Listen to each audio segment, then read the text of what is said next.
You're now rocking with the best. Welcome. Please welcome. Welcome, all of you. To StartCast. Moving forward with, almost the last talk with Mr. Peter Durain from Minor Figures. For the ones who don't know Peter, Peter owns a very beautiful cafe here in Berlin as well called Isla. It's not so far away from here, and it's one of the most sustainable cafes that I've heard about. They have, I think he's the expert to share more about what they do. But definitely, if you're spending another few days in Berlin, you should check it out. It's on Hermannstraße. I've never made it there. What? But I heard many good things about it. And another thing, he's also a beautiful DJ. So use the code La Marzocco Partner Summit and get your 20% off, I'd say. So I'll give it to you, and you can share with us more about what you brought with us today. Thanks, Summer, and thanks everyone for having me here. I guess I don't have to pitch my business anymore, so just like, follow, subscribe, Patreon, whatever you want. So today I'm going to talk about sustainability broadly, what it means in the coffee industry, how that's changing because of another lovely EU directive that's coming into effect this year, how it's a part of the Minor Figures DNA, and what we've kind of done to adjust and kind of grow, because as I'll talk about, sustainability is a moving target. So just a little background on Minor Figures. We started out 10 years ago as a cold brew company. I say we in the royal we. I've only been with the company for 2 years, but I'll take the credit. And basically our head brewer was vegan and wanted an oat milk that he could actually taste his coffee with.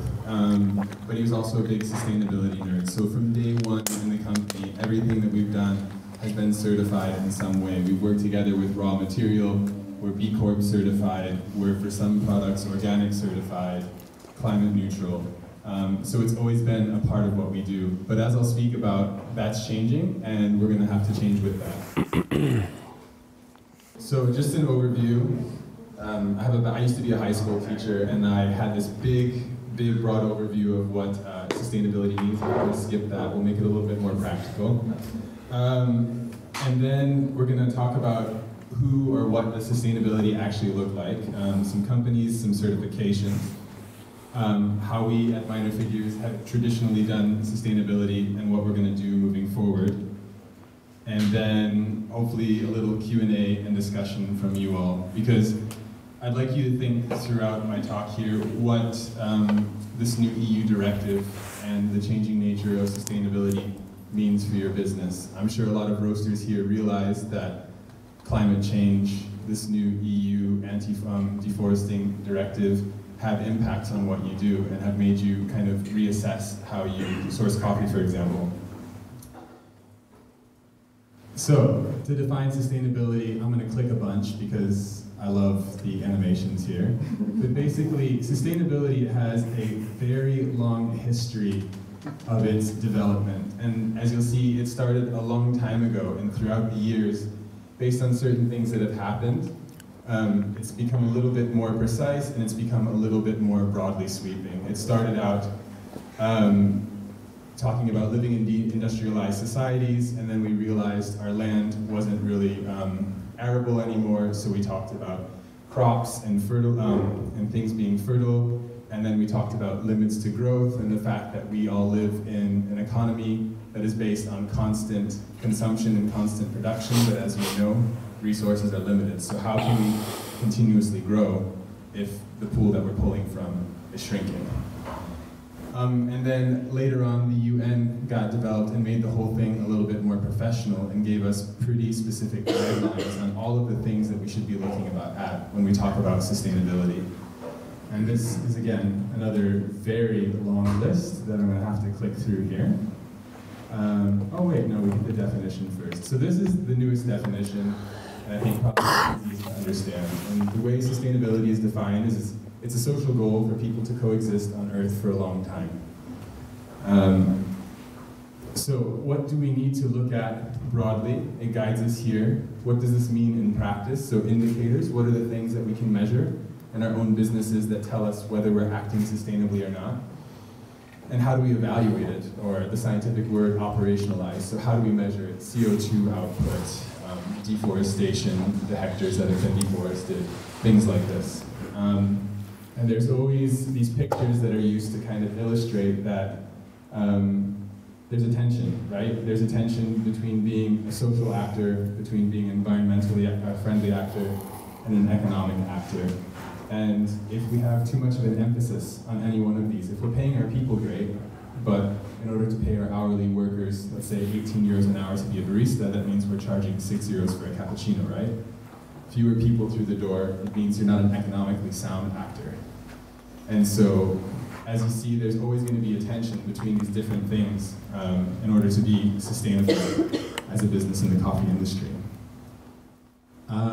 Yeah, so this is what I was talking about. These are all the broad goals that the UN defines that kind of touch on the various aspects of sustainability. And I'm not going to read them all out, but I just want you to kind of have a look and realize that there are a lot of things that we have to look at, and not to be overwhelmed, because nothing and no one is perfectly sustainable, but we all have our own little business, we all have our piece of the universe that we've chosen to bite off, and you know, maybe through your business you have the choice or the opportunity to make a difference in one or more of these areas a bit more specifically.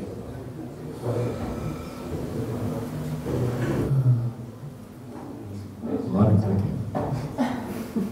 Is there a way? Is this down here? Can you give me a manual click? You can't make it just slow. Ah, rolling. The question is forward or back? I'm going to keep my hands off for now. I can do it from my... Yeah, please. So, the next thing is, how do we identify sustainability? Well, go to the next slide. Just go all the way until it's basically at its end. As we all know, the quickest and easiest way to identify sustainability are certifications, because they give us a quick overview from more or less trusted certification bodies that have very specific parameters on how they define sustainability.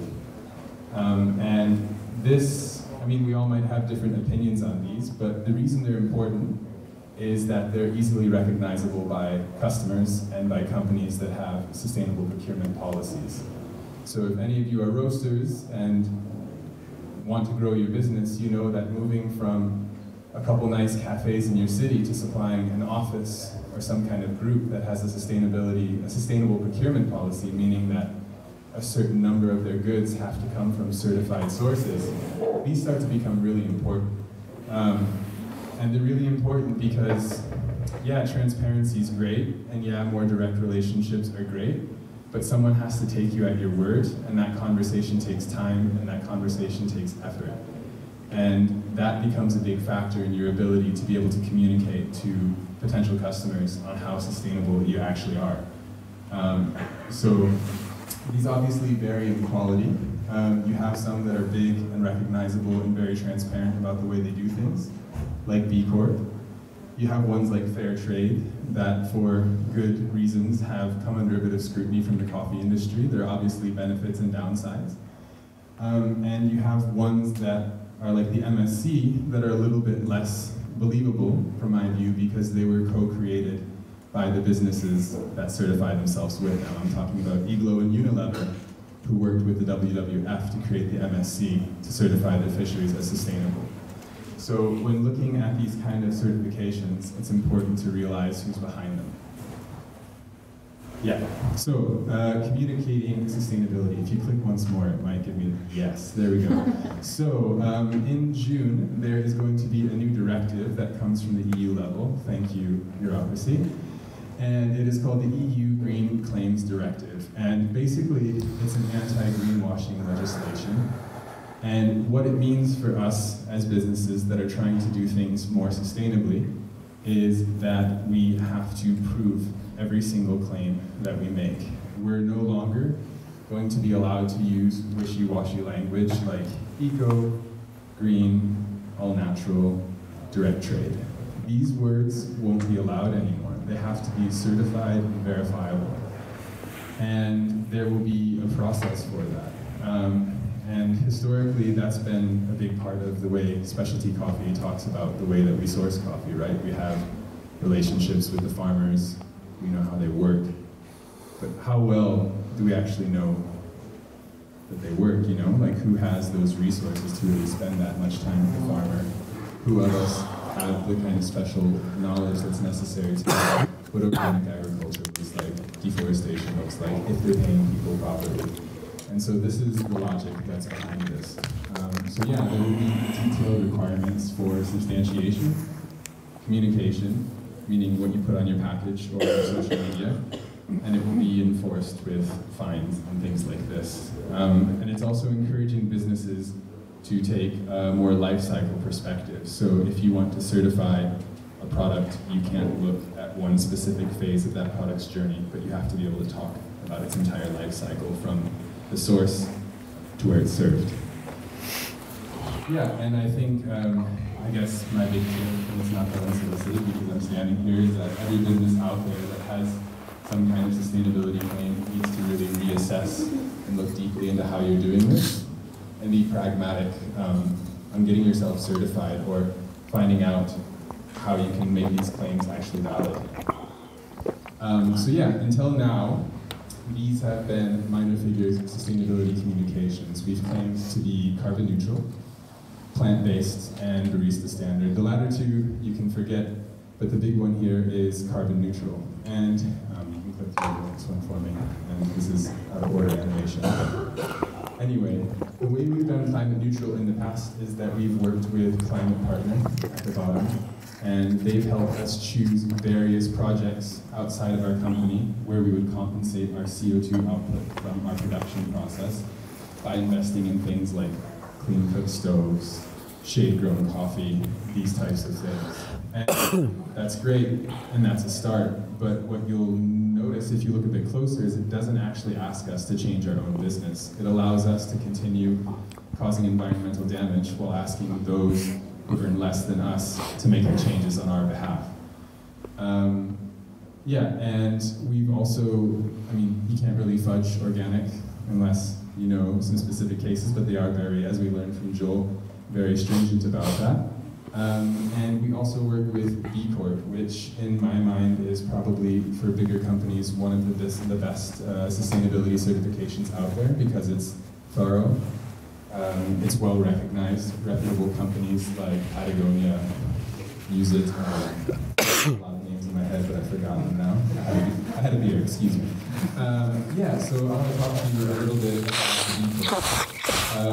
Yeah, so basically, as it says here, certified B corporations are businesses that meet the highest standards of verified social and environmental performance, public transparency, and legal accountability to balance and profit with purpose.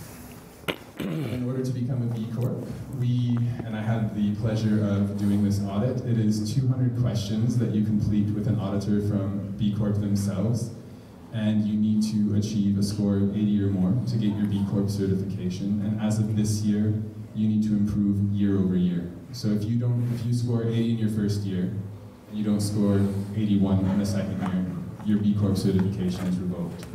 And so it's really a push for companies to continuously strive, not to meet the bare minimum for sustainability, but to actually commit to it.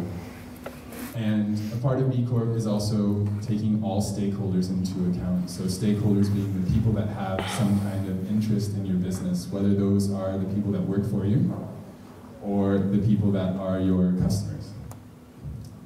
Yeah, and the last thing is that you have to be very transparent as a B Corp. So if you go on Minor Figures' website, we have a page called Source Files, and this report is open for everyone to see. And every B Corp company has to do that. So you can see if we pay most of our people above minimum wage, if we're engaged with the broader community in how we do that, if we source our products from certified sources, and so on. Yeah, I would say I covered this. We can move past this. So the next one is climate neutral, climate partner. So this is one of the things that's going to have to change.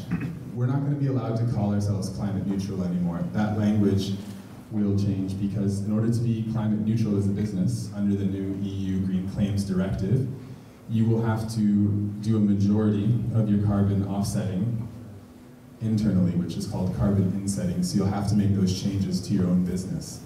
Offsetting won't be enough anymore. So that means we'll still have compensations outside the business, but we'll have to work with someone, with a climate partner, who will come and help us assess our business internally and create a roadmap for us to actually make those changes, whether it's switching to more efficient machines, green energy, things like this. Yeah, we can move to the next one. So, yeah, I'm going to give a concrete example, though, on how these kind of challenges or constraints have forced us to evolve as a company, and that is our new barista oat, which we're calling atomized. Atomized is just a fancy schmancy word for powder. You all have a bag of this powder in your goodie bag.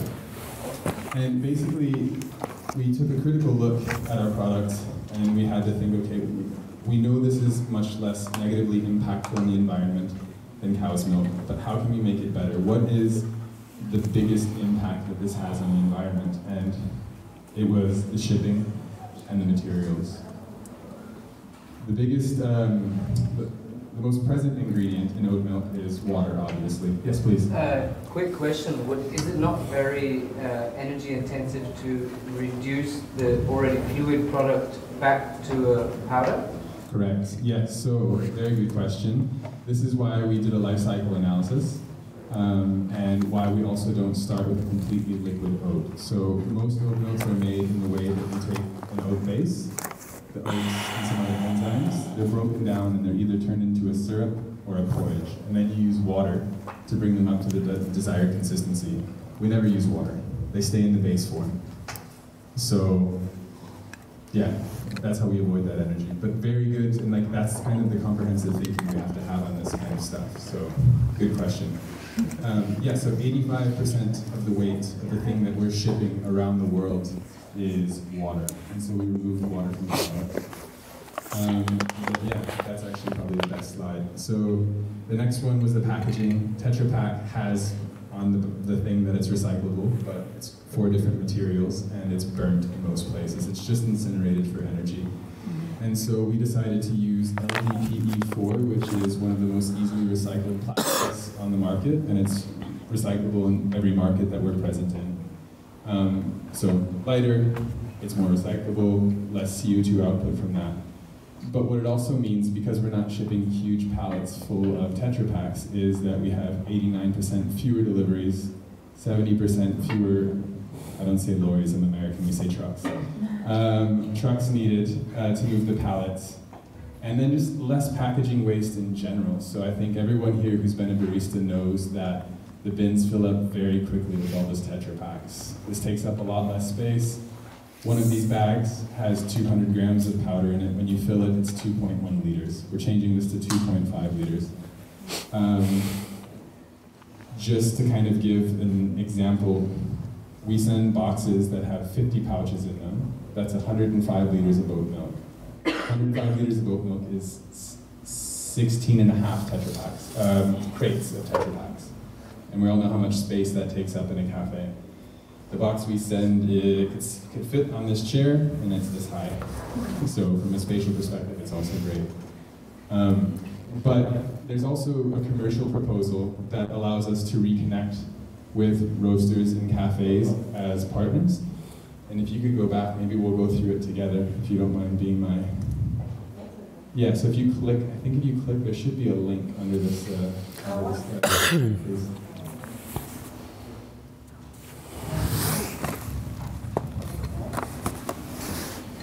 Yes, there we go. So basically, historically, we've reached our customers via distributors. Distributors have kind of been our arm out into the world because, believe it or not, my time is too valuable to go into every single cafe. So we have distributing partners that will go out and try to sell this for us, but they take a margin that adds costs. And in the end, it makes our product more expensive than our competition that has a lot bigger operation. So what this does, because it's light, is it lets us go direct to the customer. because we're sending it with DPD, not with trucks, not with distributors. At the same time, we are limited because we're not going through distributors. We don't have that reach to all these customers. But who has their fingers in every single shop in the coffee community? You guys, roasters. And so what we're doing is we're leaning on our relationships with the roasters to reach out to their wholesale base. And we give them assets that they would send out in their newsletter to click through and say, you guys can get this through us. And then if a roaster gets a customer on this program, they get a 2% commission on an ongoing basis. So we reestablish this connection with our roaster partners, with the cafes. The roasters don't have to hold stock in order to sell an extra product. Yeah, and we also have a lot shorter feedback loop. Because we make this product in-house, we're constantly tweaking the recipe, and we always have someone on the chat if you want to tell us that it's tasting great or it's tasting crap. So basically, we'll go through real quick to show what it looks like for a customer. So you're going to go on this page. This is the link they would get to, through your newsletter, for example. Your business, let's do multi-site, it's more interesting. So you put your number of locations. Do you want to just make something up? Yara's Cafe. Big beans. I like it. So you're not a current Minor Figures customer, so let's say no.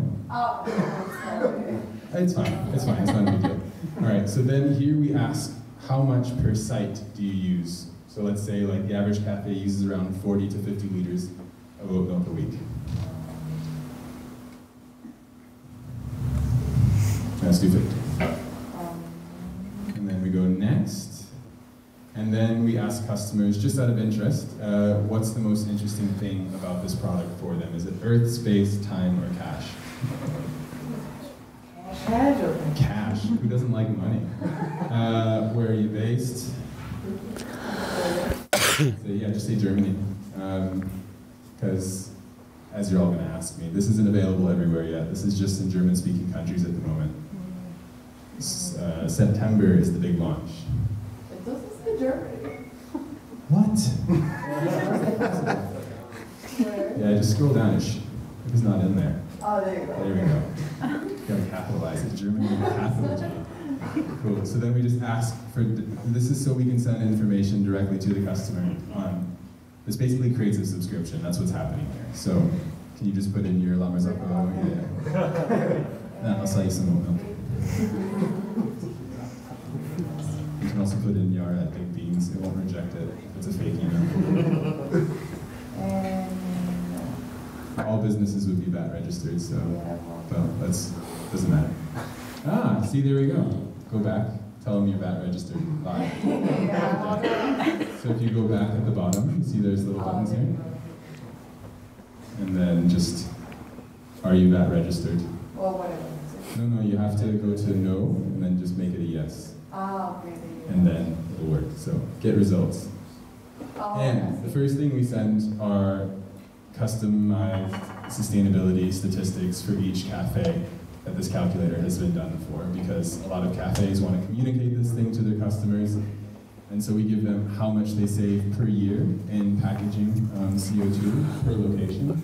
They save in packaging waste and weight, and then how many tetras they didn't use compared to the packaging that they had been using. And then the very last step, this is where I get your credit card, is we create a subscription for them. And, you can catch up with my friend Greg, just click the X. Greg's got enough information. Yeah, so what you'll see is, on the left, we have what the people receive, which is 2 of these white boxes. They each hold 25 pouches. And then you'll have the price for the subscription. And then the frequency is calculated on their weekly use. And then you can change it. So basically, if you wanted to receive the delivery once a month instead of every week or every 2 months, it would just automatically adjust that, how much would come with DPD. And on the right-hand side is the price, and it's the same for everyone. So if you're a big cafe, if you're a small cafe, because we want to help our customers save. Yeah, and that's kind of the long and short of it. So I think that's the end of my presentation. Yeah, please. Quick question. Our product, coffee, is so heavily dependent on water, the quality of water. How about, I mean, it sounds too good to be true, again, coming back to you, but it's, we, for example, we use a reverse osmosis machine in our cafe and in the roastery with what was number on that one? Remineralization. Does it work exactly the same with any old water? It's a very good question. So we tested it with Berlin water, so 400 ppm swamp water, and we tested it with 60 ppm RO water. And I would say the difference between those two products, because basically the minerals that are in the water act as buffering agents. And those buffering agents are the same thing that would separate Minor Figures, for example, which has a very low amount of buffering agents, from our competition. I won't name any names, but what makes them richer, a bit heavier, are the fact that they have a couple minerals in them in very high concentrations. So what we tell our customers is if you want a very transparent drink, use filtered water. If your customers are missing a little bit of that creaminess, that richness, you can use tap water, or you can blend. You can do whatever you want. I've had great coffees with both, but I just think it's what you got in the grinder, and also what your preferences are. Please. What's the process of like reliquidizing, and what's the price per liter? So the price per liter is $1.72. There is no price structure as far as amounts. The price is the price for everyone. And in order to make the product, you add 1.9 liters currently. You'll see we put a sticker on the back of the bag because we were experimenting. And so we have a fill line, and that fill line is incorrect. So volumetrics anyway. So. Prototyping. Yeah, but we figured baristas can weigh shots, they can weigh water. And you shake the bag for 30 seconds, it dissolves, it keeps in the fridge for 4 days. So we treat this like an opening or a closing task. You do it in batches. And as this holds, it will hold 2.5 times a Tetra Pak. We're talking like for a normal cafe between 5 and 7 minutes of prep time. Is it only possible to get this product as a subscription, or can I get it factually? I don't know, 3 times a year I order like 2 bags, 2 cartons, or do you sell it? So we don't sell it B2C right now, as you'll see, or B2C, because there are no ingredients on the bag. We put them on the outside of the big crate. Yeah. What you can do is you can sign up for the subscription and then just pause it. It's no problem, right? And then you can either write in the chat, or you can just click the button and say, I want it again, and then as soon as the next one arrives, pause it. No problem. Yeah, I'm asking because I only have a mobile coffee bar, and I don't have, like, I don't do the whole year round, so yeah. Well, that's how most of our customers are overseas. I mean, granted, we just launched the product in the DACH region a couple months ago, but that's been people's solution. So. And it totally dissolves completely, or should we shake it like after a while? I'm asking that like due to if you're using like steamers, how does that perform with the machine? So it does dissolve completely. My preferred method is that we use 200 water first, shake it, and it creates a paste, and then just add the rest, 1.7, and then shake it, and it's good. But just like a Tetra Pak, everything settles, right? And the fewer buffering agents in a drink, the more it will tend to separate. So throughout the day, it's not going to be a problem, but if you take it from the day before, I'll just give it a quick shake. We are working on solutions because we do think that there's a lot of potential for this product in larger operations. And we're basically working on a machine that will put a cartridge of the oat powder in, and it will dispense the desired amount directly into a tank for an Uber milk, for example. Yeah. I just want to add that, like, we've talked about this in the past, Peter, but I think I really love this product. I think, you know, storing liters of water in my cafe in the past and taking up all that space just was quite annoying. And having to deal with that delivery, for example, coming in. Like, there's so many things that just make it way easier to just plop in the back somewhere, and then, you know, the preparation for pre-dosing the milk the day before and then putting it in the fridge, because the concern, right, is you don't want to just add the water, shake it, and then it's tap water temperature, right? You want the coldest milk possible to get the best microfoam or champ. And I think, you know, in the past I was looking for this for a long time because it just makes a lot of the work easier, and just pre-prepping stuff and putting it in the fridge that the oat milk is going to take up anyway, you know, really makes it a lot easier, because I think a lot of us just see oat milk as, yeah, it's not going to perish like fresh milk, so you just leave it on bar. It doesn't matter how warm it gets, right? And this a lot more like space efficiency from this, and I think like it's a fantastic product, and I'm glad that it's in the bag. Thank you. I will take credit for everything. How long does the powder last? You don't add milk to it. How long is the shelf life? It's like a Twinkie. Yeah, so basically with powder, it goes through funny phases where it's like you first get 6 months, and then you get extended for 2 years. It kind of does this. That's just the way the certification process works, at least in the UK for now. We're going to have to, everything has also been signed off by the EU, but typically powder is not given this kind of super long life right away, at least if the product's novel. Okay, so you don't know. Powders in general, so this isn't an original idea, right? Like if we're gone on an origin trip to Central or South America, milk products everywhere, right? And that stuff sits on shelves for years and is still usable. Yeah, that's what I mean. Like I think it would probably, I was more asking, okay, if it's not like a certified shelf life, like you probably already know or have an idea of how long it would actually last. Like it would probably be longer than already like created milk, right? Yeah, much longer. So typically anything in a Tetra Pak like that is 13 months from the day that they're produced. By the time most people get it, it's between 6 and 9 months. So I might have another question here and over there. But so is coffee. So we all know that ground coffee you can, like by law, sell for a couple of years. So, but taste-wise, do you have experiences or not yet? No, because we produce everything in really small batches. Yeah. With the Tetra products, we make the recipes and we have them produced by a partner. With this, we're producing everything in-house. At the moment, we're producing by mixing the various components because we're still getting customer feedback on what, how it performs, what it tastes like. Soon, we'll start to mix it all together, prepare it in-house, but at the moment, I don't have a single sample that's older than 3 to 4 months. Mm-hmm. So. You also can adjust the subscription every month, right? So that's it. Yeah. Or get it by the pallet. When we're doing pallets, it's only, you can get the Tetra by the pallet. This stuff is just always going to be the size it is. So like, if you wanted to, as a roaster, that's down the road. This will be something that we'll let B2B partners sell. But at first, we really want to see how this works using your networks, because the nice thing as a roaster, as a reseller, is to have another SKU in your catalog that you don't have to hold stock in. You don't need to lay any money out in order to sell this. All you do is put a link or something in your Instagram that people can click on. It will link it to you for the life of that customer. 2% ongoing.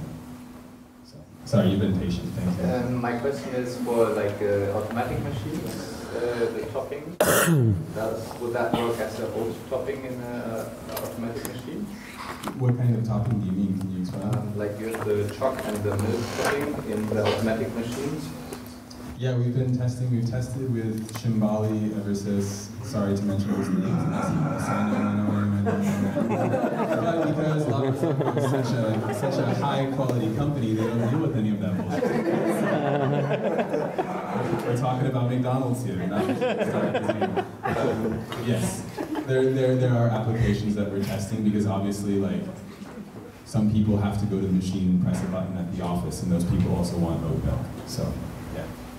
So it does work? It works. It works. It's just all of those machines have kind of their own process for creating recipes, and so we have to make sure that the concentrations that we're delivering are soluble in the right concentration with the way that machine works, and not all of them have the same customizability in the back end.